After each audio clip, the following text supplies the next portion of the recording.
Hi, Chris. Welcome to Founder Fuel. It's very exciting for me to have you join us on this series, and I would love to just get straight into it and hear about you and your journey so far and Vero. Why did you create it, and where's it at now? Pleasure to be here, Jodie, and really excited to work with you guys at Tractor. For those that don't know what Vero is, we're a customer engagement platform. Our customers are marketers at other software companies, and they use our platform to send emails, send SMS messages, send mobile push messages to their customers with a big focus on automation. And so it allows you to do more personalization, allows you to reach a broader set of your customers, all that good stuff. And we've been around for over 12, over 13 years now. Why did we create it? We went through StartMate back in 2012. So at that time, we weren't working on Vero, but we learned so much in the cohort. And then coming out the other side, my co-founder James and I wanted to take those learnings, knew we still wanted to start something. And we had a couple of months off and racked our brains for problems we'd encountered and solved for people because we'd previously been doing software development, sort of tiny agency, essentially just James and us working with some other people here and there. And we both had identified this problem where some of the customers we'd worked with in that agency model had asked us to build automated marketing emails or automated behavioral emails into what we were building for them. And we thought it's kind of crazy. There's no platform that does this. And at the time, there was MailChimp and then there was Salesforce Marketing Cloud, which was previously called Exact Target. So one was very, very cheap, but didn't have a lot of automation. And one was very, very large and very, very expensive, did have a lot of automation, but also very complex to set up. You could kind of do anything, but you also needed to very deeply know what you were doing. And so the gap in between those was where we felt there might be something. And that was the genesis of Vero all those years ago.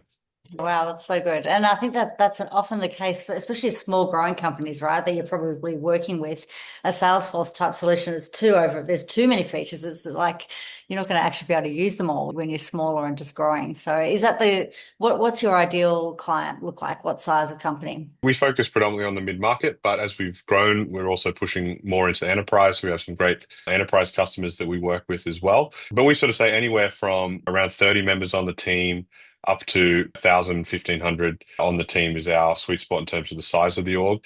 Definitely companies that are building their own software. So we don't work a ton with e-commerce businesses, much more with companies that are developing a mobile app, developing web-based SaaS. And we do have some great e-com customers, but they have also generally built custom software of their own. So they may have a mobile app that is really heavily curated and a big part of their go-to-market strategy, or the same for their web store. So building software is a key part of it. And then aside from that, we kind of work across lots and lots of industries as long as that size and the fact they're building software are true. So you've been going 13 years, starting with StartMate and then many iterations. So how has the funding journey been for you? I think we've probably taken a fairly non-traditional journey. We bootstrapped the company for the first 5.5 years or so, maybe even 6 years. And then we raised one round of funding from SquarePeg Capital, one of the big VCs here in Australia. They've been tremendous to work with. And then since then, that was, I guess, around 7 years ago now, we've gotten back to growing organically, growing on our own backs, and leveraging venture debt to go along with that and give us some flexibility, enable us to invest in growth and follow the cycles of our business. And I think that's the path we'll continue following. We've had an awesome experience with SquarePeg, and I think raising the type of funding you raise really comes down to what the market demands and what your business is doing. And I think certainly at the point we're at now, if you go and raise VC funds when you aren't growing at VC rates, I don't think anyone's going to end up happy on the other side. And you can still have a great business that's growing slower or steadier and not one of these companies that's going to become a Canva, Yeah. for example. And Yeah. I think in those scenarios, it's absolutely worth looking at alternative funding options that might be a better fit for your business and your trajectory. And then it's a win-win-win in terms of everyone getting the results they want on the other side.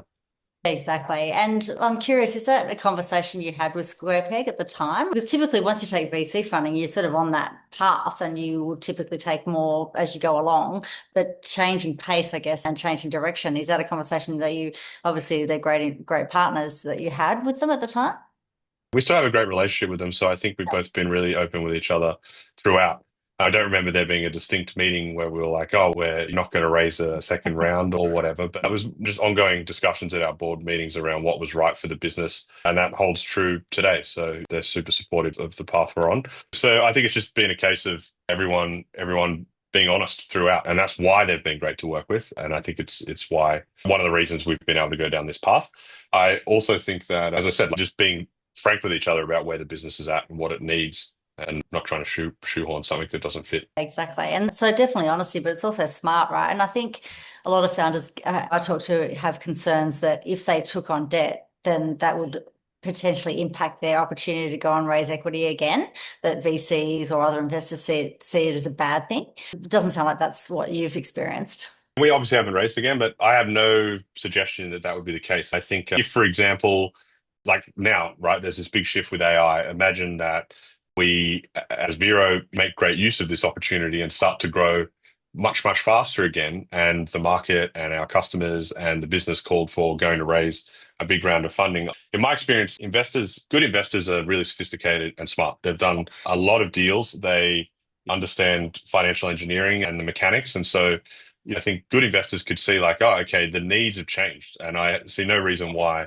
having raised venture debt would prevent you or stop you being able to raise equity if that's what the business needed. And if there was a case that there were going to be returns, then of course people would want to invest. Exactly. Yeah. And we're thrilled to be working with you, Chris, and we're really thrilled that you chose us for your recent funding.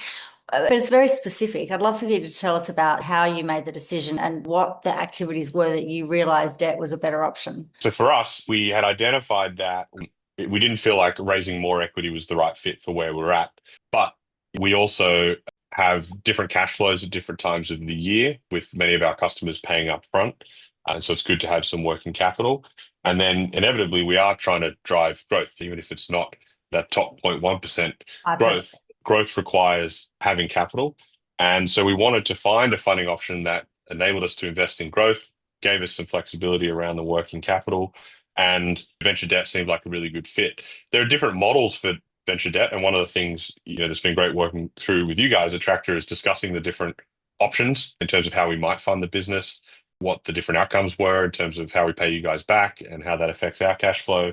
And so finding the right model for the venture debt has definitely been important in my analysis. It just seems like a really good fit for a business that's solid, growing steadily, and has some history, so has a good understanding of who we're selling to and the lifetime value of those customers, and can therefore make some reasonable predictions.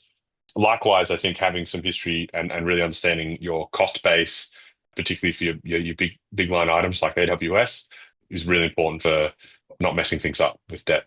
Yeah, for sure, for sure. And I think you've been one of those very articulate founders that we've enjoyed working with, because you really do get into the detail and understand the cash flow and the impact and all the different elements. Because and for us too, we wouldn't want to be lending you money that is actually going to slow down your growth, because you're going to be stuck with extra cost that's not going to bring in that extra revenue. So that's been really nice to be aligned on really understanding the impact of the different type of funding, and that it is going to bring in your revenues and quicker, and therefore not drag you down with extra interest expense.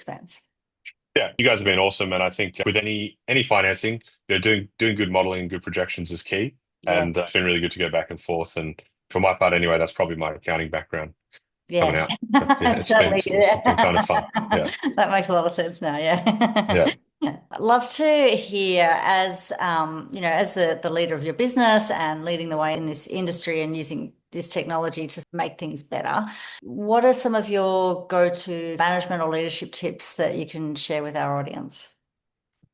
Yeah, good question that I haven't been asked for a while, so don't have something super off the cuff. I think any leader would answer this. One thing would be hire a great team, work with great people.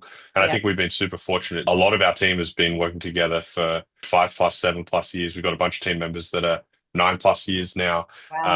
That's a testament, hopefully, to the work environment Vero's created, and a 100%. testament to those people. They're great people. I want to keep working with them.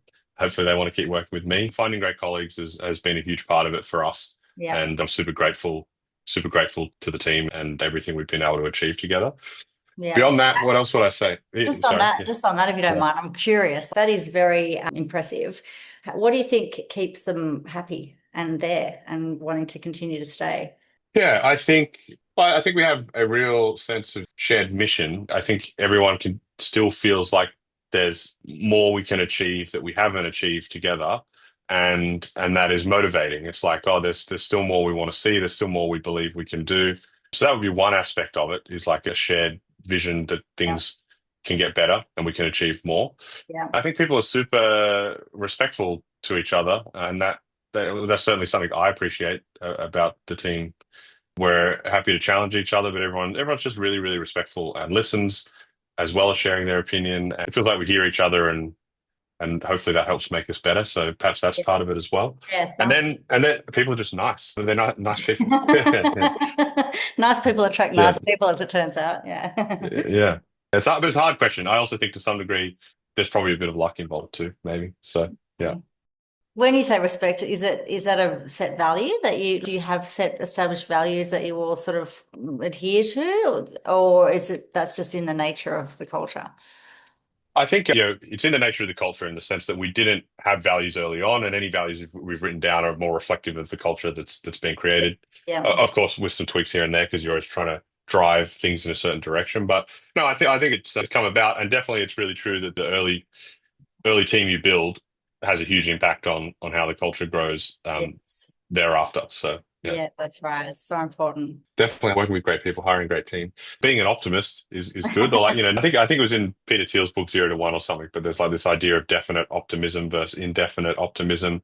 So it's like being optimistic. I think you have to be, certainly Yes. as the team lead, and Yes. that things will get better, but also having a real plan as to how, rather than if Mm. I'm remembering correctly from this book, indefinite optimism. It's like it'll get better, but like we don't know how.